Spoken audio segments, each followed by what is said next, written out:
Hello, I'm Riley, and this is the Diegetic Advancement Podcast.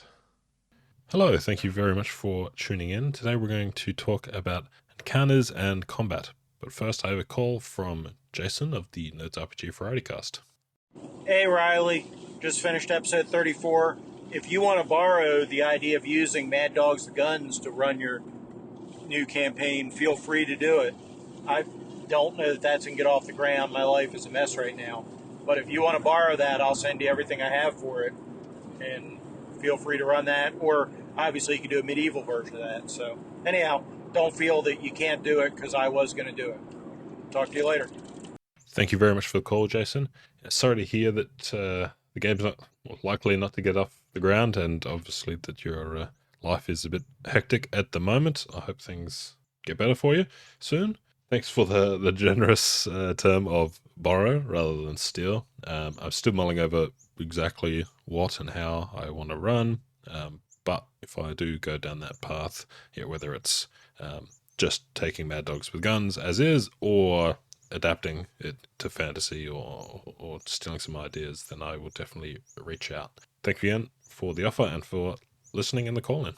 I don't think I need to recommend Jason's show to anyone that's listening to mine, but just in case you don't know, Jason runs the excellent Nerds RPG Variety Cast. Links to that will be in the description. There's been some really excellent shows where Jason brings on some guests to talk about various topics, movies and RPG stuff. Very high quality guests too.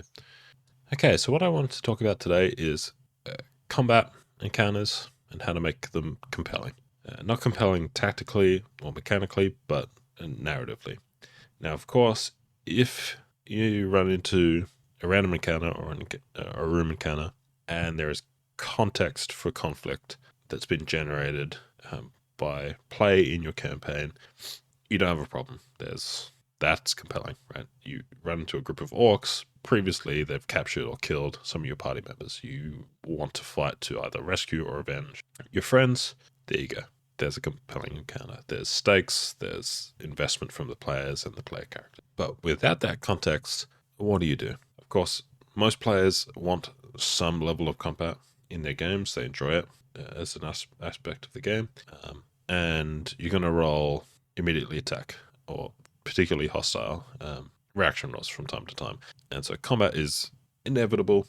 So how do we spice that up where there's no context? If you want to satisfy the player's desire for combat, you can obviously throw a subset of monsters at them. Undead, monstrosities, particularly evil things, are always going to fight. So there you go, you've got your reason. Some of these are also particularly frightening for your players' lives, and fear is definitely a component that makes for compelling combat. The same thing for random encounters and surprise. Your player characters very quickly need to figure out how to overcome this challenge, otherwise they're going to die, and that can definitely make for a compelling encounter. But you can't just make every combat scary, because it's going to kind of get one note E, right? But it's certainly a good option. But how about the rest? Okay, I think there are kind of two things here. One, coming up with compelling reasons for a monster to attack the party, and two, coming up with compelling reasons for the party to attack the monsters. Compelling reasons for the monsters to attack the party. I think this is just an improv thing, right? You're all surprised, and the monsters have an advantage. Okay, they might attack, especially if they got a hostile reaction roll, and maybe that's good enough. Again, as I said, fear can make things compelling, but you could add some spice to it. Alternatively, you roll the encounter, and they're equally matched. It's really not anything that the party are carrying, like they're not hauling around tons of treasure. There's no context, but you roll immediately attack. Okay, well, what are you going to do to spice that up? Now, of course, I can think of things like, okay, the orcs mistake you for a different adventuring party that killed some of the orcs' friends, and so they shout out, blame you for that, and attack the party. They're going to go, oh, well, that's not us, and kind of scramble and get confused. That could be narratively compelling. What I talked about yesterday in my RPG a day, coming across a grizzled veteran warrior who's looking for an honorable death and challenges one of you to a duel. Again, it's a narratively compelling option to give combat. The other side to it is making combat a compelling choice for the players, because often I would say that combat is never the compelling choice in at least OSR games, right? It's just full of risk. If you can do anything but combat to get what you want, that is the right option. That is more compelling. And I think that's fine. That's kind of what the game is about in a way. I think sometimes though it could or is nice to make combat a compelling option. Not the only option, but compelling nonetheless. So they kick open a door, there's monsters. The obvious compelling reason is obvious way you can make it compelling is put a crap ton of treasure in the room, and there you go. I still think all the other options are more compelling. I don't think making them less compelling is a good idea. Like making the monsters immune to the players' wits, right? Making them unwilling to strike up a deal, come to an arrangement, fall for a very well planned deception. I don't think you want to just say no to those.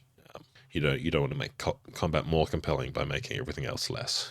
I actually want to lift combat up in some cases. That's one I'm kind of stuck on. You can make the again, you add narrative context from previous play.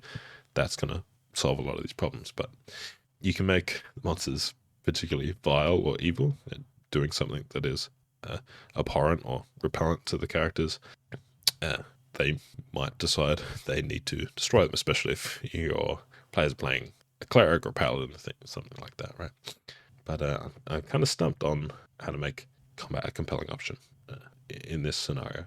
And so I'm particularly interested in that, but I'm also, I think, I'm probably still more interested in how to contextualize a random encounter or an encounter where the dice have told me that the monsters want to attack the players. As I said, I can come up with ideas, but often not at the table. I'd be interested to hear people's thoughts, opinions, and advice on how you guys do it. Is there a useful random table or some sort of system? Or, yeah, do you go off the cuff? I've tried to record this a few times. I'm incredibly rambly. This has been still rambly, but I hope somewhat on track. I think it's the least rambly of my attempts. And so I'm going to leave it at that. Hopefully you've got something out of that and it's made some sense. But thank you very much for listening. I'm really enjoying RPG a day. It's keeping me fairly busy and not being able to get much prep done for the regular show, which is why I missed last week. I'll probably miss the next week. We'll see.